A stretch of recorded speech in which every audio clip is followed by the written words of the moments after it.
Welcome to Navigate. Today we are discussing previous year questions of Vyapam Sub Interior exams.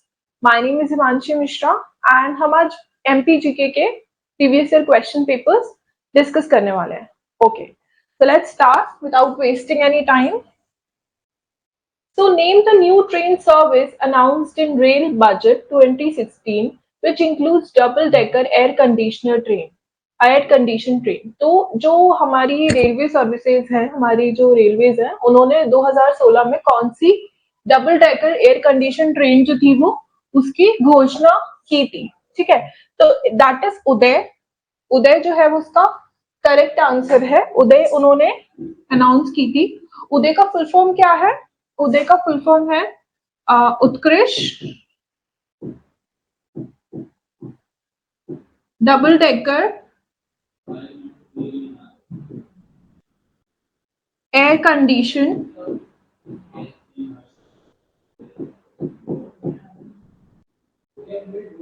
यात्री express. ये है full form of Uday. Okay, and ये 2016 में announce की गई थी रेलवे बजट में, और ये जो है वो इंडियन रेलवेज द्वारा ही बनाई गई है. Important points about the fact. Okay, moving on. Next question is, when did the Madhya Pradesh state come into existence? ये बहुत ही ज्यादा important question है कि मध्य प्रदेश स्टेट जो थी वो कब बनी थी. तो 1 नवंबर 1956 में बनी थी, जब हमारी रीऑर्गेनाइजेशन ऑफ स्टेट हुआ था. तो मध्य प्रदेश जो था वो मध्य भारत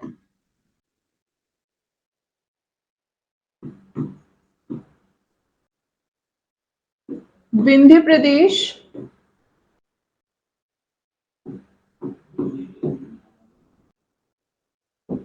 भोपाल स्टेट से मिलके बना था,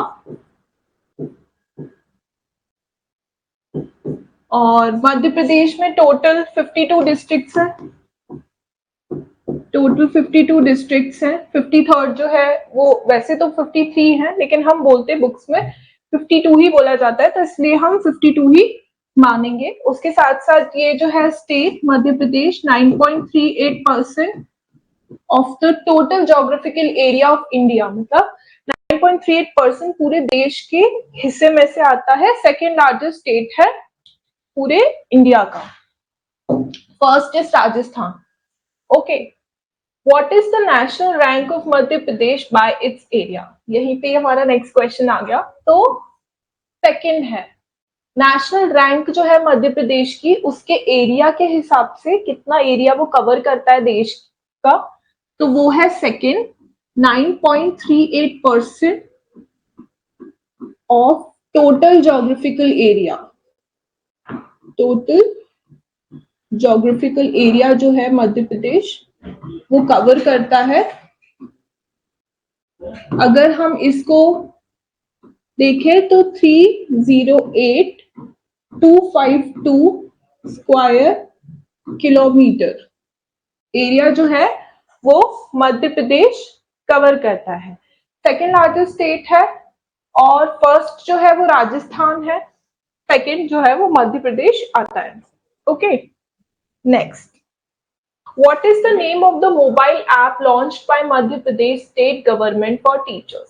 मध्य प्रदेश राज्य सरकार द्वारा शिक्षकों के लिए शुरू की हुई मोबाइल अनुप्रयोगों का नाम क्या है? टीचर्स के लिए जो मध्य प्रदेश ने ऐप स्टार्ट की थी 2015 में की थी, उसका नाम था मित्र शिक्षा ऐप. ठीक है, एम शिक्षा एम शिक्षा, यहाँ ई शिक्षा मित्र भी दिया है, शिक्षा मित्र ऐप भी दिया है, M Shiksha Mitra. Yes, M Shiksha Mitra is the correct answer. C1 ये जो थी वो 2015 में गवर्नमेंट ने लॉन्च की थी. ये ऐप किसके लिए? पेरेंट्स के लिए, स्टूडेंट्स के लिए और टीचर्स के लिए ये ऐप जो थी वो लॉन्च की गई थी गवर्नमेंट द्वारा. एंड इसके अंदर जितने भी स्टूडेंट्स का एडमिशन है वो रजिस्टर करा गया, और एजुकेशन के लिए बेसिकली ये ऐप जो थी वो बनाई गई थी, NIC की हेल्प से बनाई गई थी. NIC क्या होता है? नेटवर्क इंटरफेस कार्ड होता है, नेटवर्क इंटरफेस कार्ड। और ये जो है वो एक तरीके से एक मोबाइल एप्लीकेशन है NIC, जिसे इंस्टॉल किया जाता है कंप्यूटर में किसी नेटवर्क से कनेक्ट करने के लिए। तो NIC की हेल्प से मित्र शिक्षा ऐप को बनाया गया था, 2015 में बनाया गया था। Yes, okay, moving on. हाँ, next, where will the world's largest 750 megawatt solar power station come into existence? Okay, तो as हम लोग जो है वो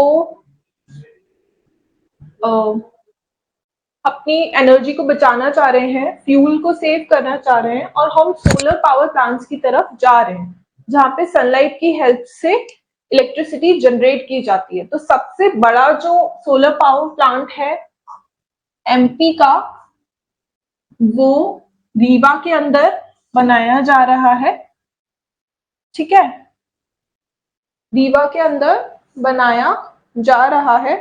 और ये जो है लार्जेस्ट सोलर पावर प्लांट है MP का, largest solar power plant of MP।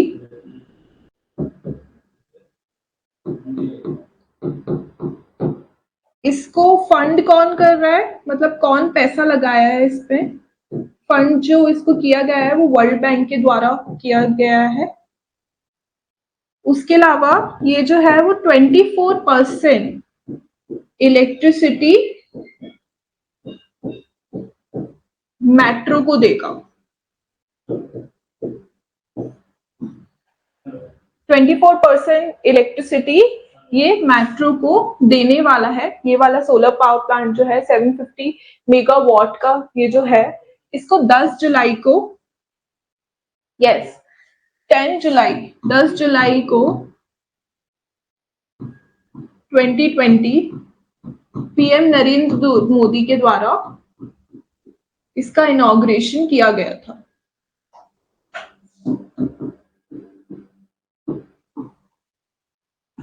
inaugurated by।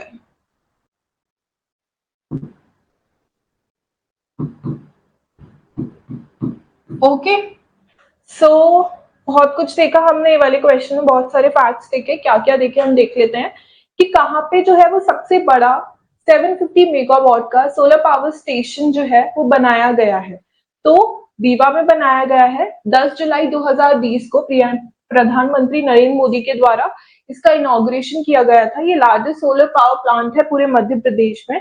उसके साथ साथ इसकी फंडिंग जो है वो वर्ल्ड बैंक ने की है, और 24% इलेक्ट्रिसिटी ये जो है वो मेट्रो स्टेशंस को देने वाला है, मेट्रोस को देने वाला है। Okay, next, which one of the medicinal system does not come under the Ayush, a government body in India? औषधीय प्रणाली में से कौन भारत सरकार के निकाय आयुष के अंतर्गत नहीं आता है? कि इन सब में से आयुष के अंदर क्या नहीं आता है?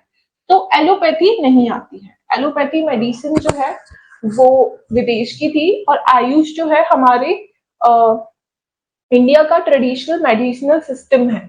आयुष का फुल फॉर्म अगर हम देखें तो क्या है? आयुष का फुल फॉर्म है आयुर्वेदा,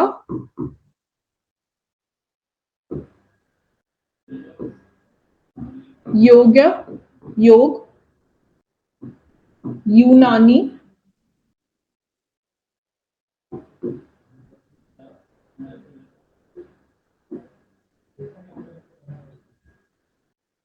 यूनानी, सिद्धा एंड होम्योपैथी।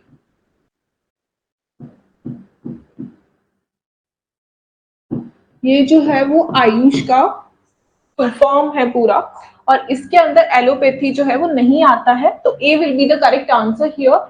और उसके साथ साथ आयुष जो प्रोग्राम था, गवर्नमेंट बॉडी जो है इंडिया में, वो किसके द्वारा लॉन्च की गई थी? वो ministry of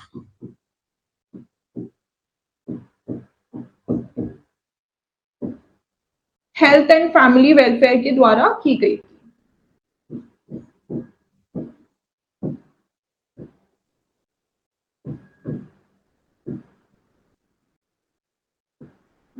ministry of health and family welfare के द्वारा आयुष जो है वो लॉन्च किया गया था। Alright, next, where is the Omkareshwar Jyotirlinga situated in India? तो ज्योतिर्लिंग का जैसे ही नाम आता है तो हम थोड़े से यहाँ पे कंफ्यूज हो जाते हैं कई बार कि उज्जैन है या खंडवा है, तो खंडवा ही है। ओमकारेश्वर ज्योतिर्लिंग जो है वो खंडवा में है, महाकालेश्वर ज्योतिर्लिंग जो है वो उज्जैन में है, तो इसलिए कंफ्यूज नहीं होना है आपको, Khandwa is the correct answer. यहाँ पे फ्लोटिंग पावर प्लांट भी जो है वो बनाया जा रहा है, तो ये फैक्ट आपको याद रखना है कि यहाँ पे ओमकारेश्वर जो है वहां पर फ्लोटिंग पावर प्लांट जो है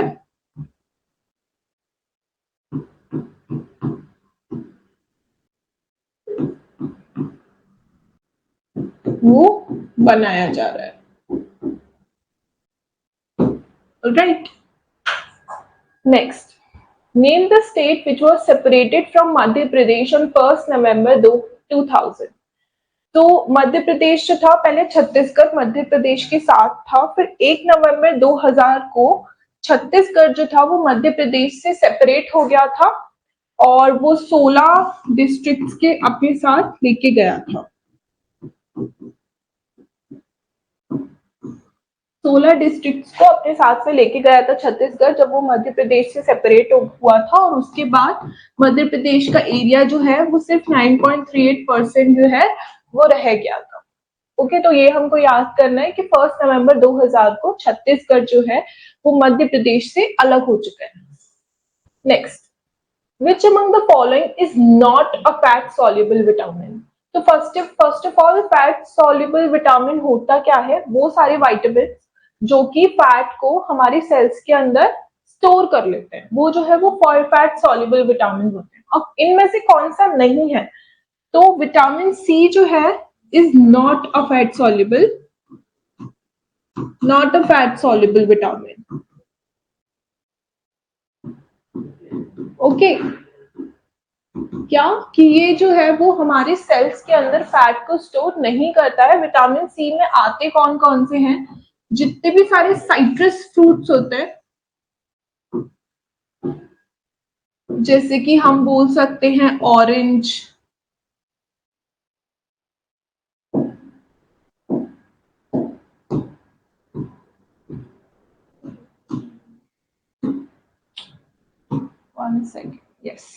जैसे कि ऑरेंज एंड लेमन, ये जो है वो हमारे साइट्रस फ्रूट होते हैं जिनके अंदर विटामिन सी जो है वो बहुत ज्यादा होता है, और ये फैट सॉल्युबल विटामिन नहीं होते हैं, इसलिए इनका इंटेक जो है इन्हें बार बार हमें लेना पड़ता है। ओके, क्योंकि ये फैट स्टोर नहीं करते हैं बॉडी के अंदर।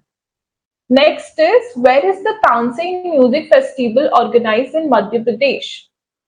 तानसेन म्यूजिक समारोह जो है, संगीत समारोह, वो मध्य प्रदेश में कहाँ मनाया जाता है? तो ग्वालियर में मनाया जाता है। ग्वालियर में क्यों मनाया जाता है? क्योंकि तानसेन जो थे, ओ गॉड, 1 सेकेंड,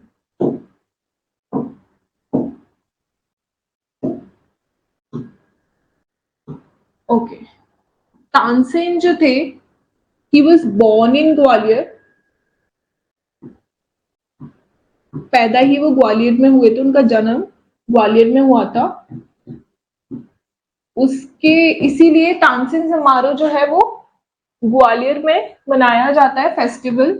ये जो है वो यूजुअली सर्दियों के टाइम पे होता है और ये 4-5 दिन का फेस्टिवल होता है।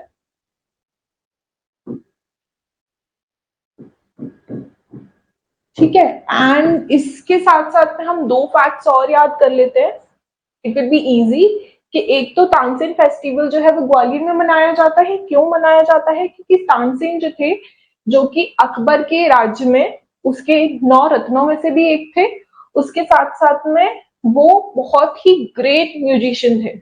ओके, तो इसीलिए हम ये फेस्टिवल जो है वो ग्वालियर में मनाते हैं। उसके साथ साथ में टॉम्ब ऑफ तानसेन, जो तानसेन का मकबरा है,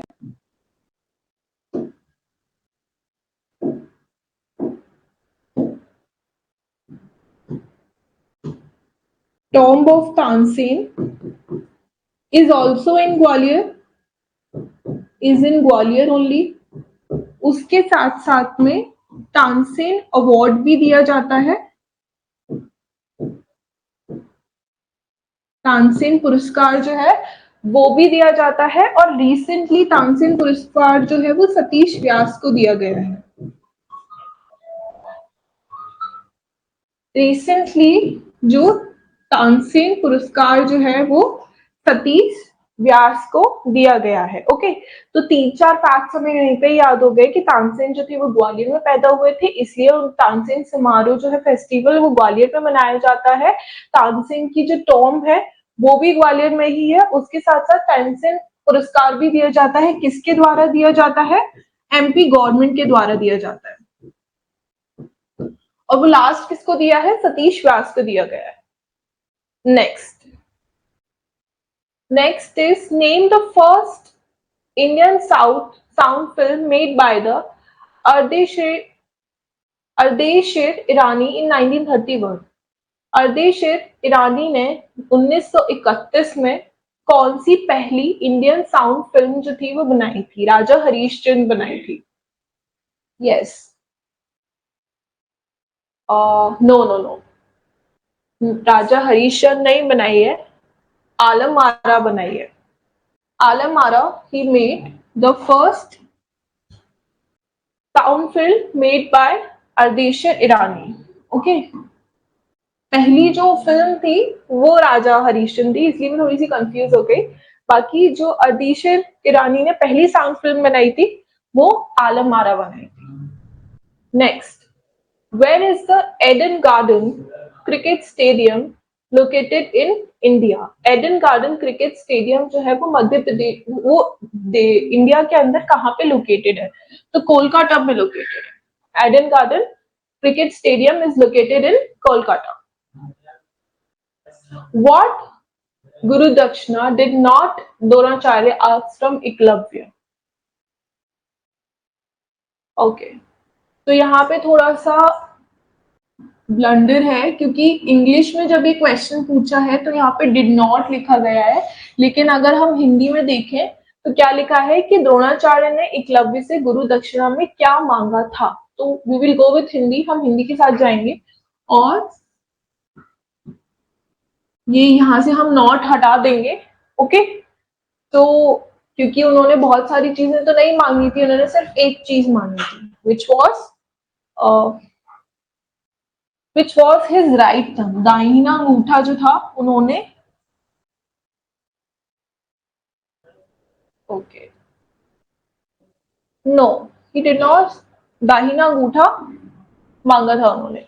ओके, तो राइट थंब ही आस्क्ड, और इंग्लिश में डिड नॉट लिखा हुआ था तो इसलिए हमने नॉट हटा दिया वहां से, और उन्होंने राइट थंब जो था वो मांगा था। Okay, next, when is the world wild life day observe? World wild life day जो है वो कब मनाया जाता है? तो 3 मार्च को वर्ल्ड वाइल्ड लाइफ डे जो है वो सेलिब्रेट किया जाता है। Alright, name the institution being set up by the government of India to provide funding to the non-corporate small business sector। non-corporate small business sector जो है उनको फंडिंग प्रोवाइड करने के लिए कौन सी जो है योजना गवर्नमेंट के द्वारा मनाई गई है? ओके, ओके, सो मुद्रा योजना जो है गवर्नमेंट के द्वारा लॉन्च की गई थी, किसके लिए? Non corporate small business sector जो है उनको फंड प्रोवाइड करने के लिए। ओके, इसकी फुल फॉर्म है micro unit development and refinance agency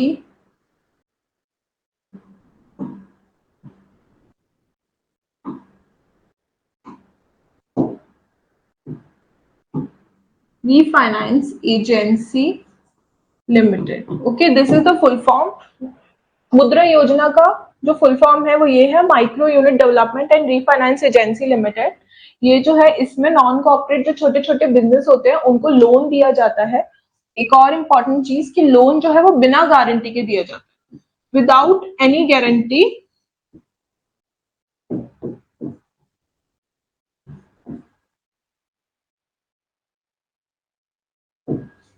they provide loan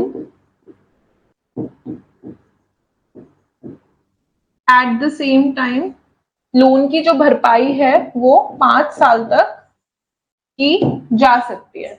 okay, so micro unit development and refinance agency limited is the full form of मुद्रा योजना, जो कि गवर्नमेंट के द्वारा लॉन्च की गई है, जिसके अंदर स्मॉल बिजनेस जो है उनको लोन दिया जाता है, बिना किसी गारंटी के दिया जाता है। मतलब आपको अपना घर, गहने, जेवर कुछ भी गिरवी रखने की जरूरत नहीं है, आपको लोन मिलेगा।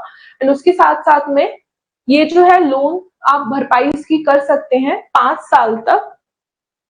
ऐसा गवर्नमेंट ने योजना बनाई है सपोर्ट करने के लिए छोटे छोटे बिजनेस को। Okay, thank you so much, this is for today and we'll continue the other questions in the next session.